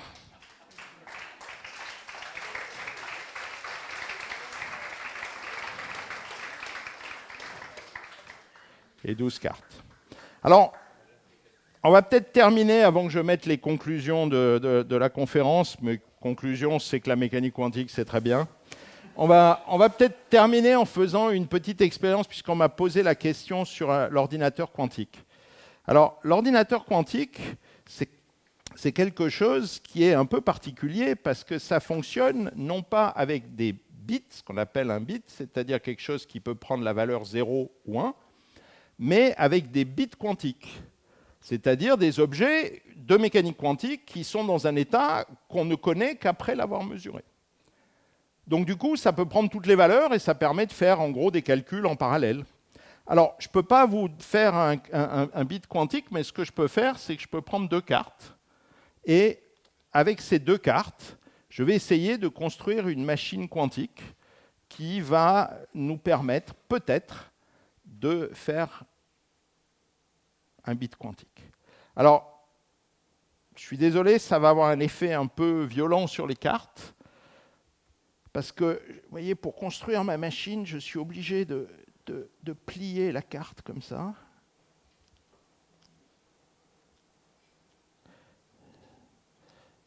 Voilà. Et puis, je vais avoir besoin d'aide. C'est-à-dire que je vais avoir besoin qu'une personne fasse la même chose avec l'autre carte. Je ne sais pas si vous voulez la faire, mais dans l'autre sens. C'est-à-dire, vous la pliez non pas dans le sens long, voilà, exactement, très précisément. Très, très précisément.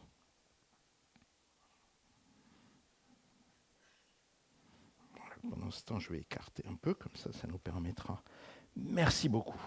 Donc, je vous montre les cartes, je vais les mettre sur le tapis, et je vais préparer ma machine quantique. Voilà, vous voyez, c'est tout simple, hein, il suffit de faire ça, voilà. Et voilà. Ah, vous ne voyez pas, pardon, excusez-moi. Voilà, donc cette fois-ci, j'ai une machine quantique, parce que les cartes, c'est des objets classiques, donc normalement, une carte, ça a une face et un dos. Donc c'est un peu comme un bit, 0 ou 1. Mais imaginez qu'on puisse réduire les cartes, en faire des objets quantiques. Ça serait extraordinaire. On va le faire, on va réduire les cartes comme ça. Et là, on pourrait peut-être avoir quelque chose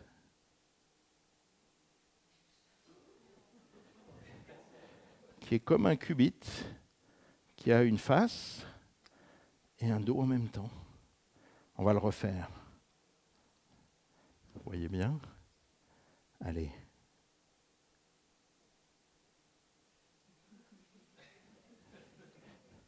Oui, le dos est là. Ah oui, normalement, je ne devrais pas pouvoir faire ça dans le monde classique. Ou même pire, je ne devrais pas pouvoir faire ça.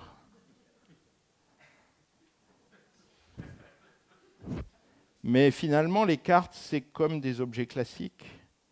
Et donc, si j'essaye d'en faire des objets quantiques, au bout d'un moment, ça détruit la machine.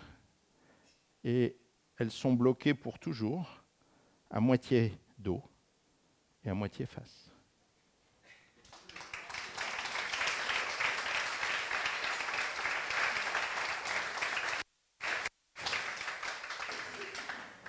On va terminer en revenant un petit peu en arrière. Ah, ben, il ne veut plus répondre, on va le faire comme ça. On l'a des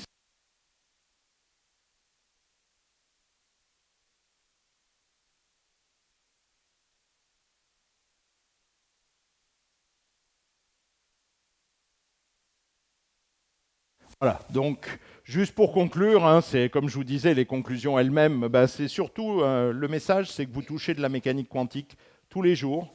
Donc vous faites de la mécanique quantique sans le savoir. Il y a des effets absolument merveilleux de la mécanique quantique, la supraconductivité, la suprafluidité. Tout ça, c'est les conséquences de ce principe qui fait que les bosons aiment bien être ensemble, les fermions ne l'aiment pas, et de l'intrication. Et vous avez de plus en plus d'effets qui sont dans notre vie de tous les jours et qu'on utilise pour faire de l'électronique, pour faire des choses qui affectent votre vie.